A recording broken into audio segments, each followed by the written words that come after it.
That a new Far Cry would eventually come is as sure as the sun rising tomorrow. Ubisoft isn't a company to let a successful brand just lie dormant for too long, and Far Cry is among the most successful brands it has. So really, a Far Cry 5 existing and releasing sometime in the future is not the surprise here. What is the surprise is how soon it might end up happening. According to the release catalog for upcoming PS4 software that was printed by US retailer GameStop via SG Gaming Info, it looks like Far Cry 5 may be slated for release later this year, more specifically on November 26th. Presumably, it will come to the Xbox One and PC alongside the PS4 as well.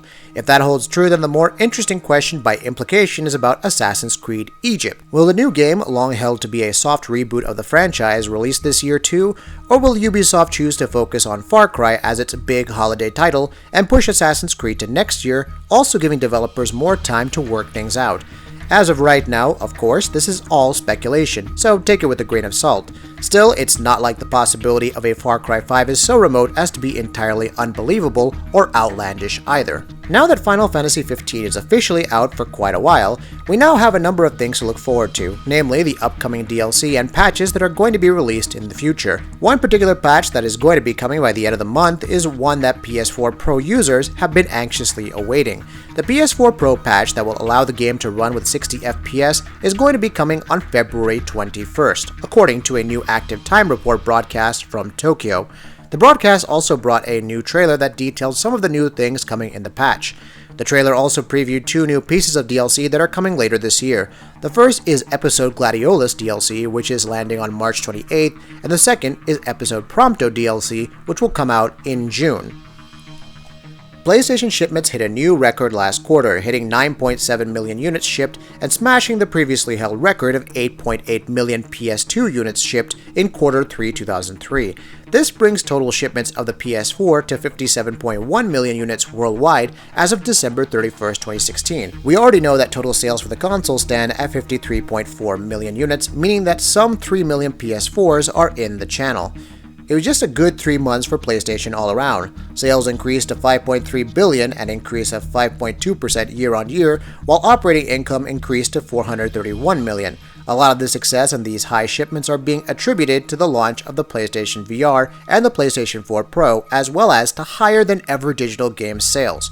On the other hand, price cuts and bundles are both factors that temper the final results somewhat. In spite of the general decline of the larger console market, it's now clear that the PS4 seems to be unaffected by it. In fact, the system is pulling in the kinds of numbers that Sony has not seen since the PS2 era, which was arguably the peak of the console gaming market. Sony has earned all the success it's getting, and as it enters the strongest year for PlayStation yet this year, it will be fascinating to see just what kind of numbers PS4 manages to pull in.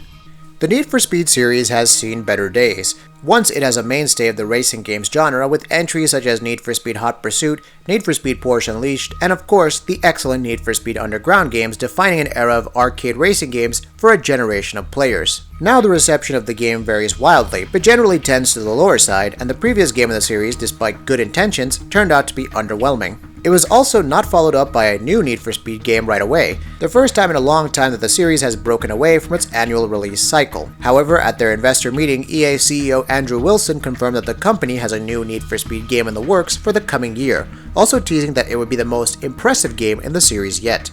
We're also excited to have a new Need for Speed title launching in fiscal year 2018, Wilson said via DualShockers.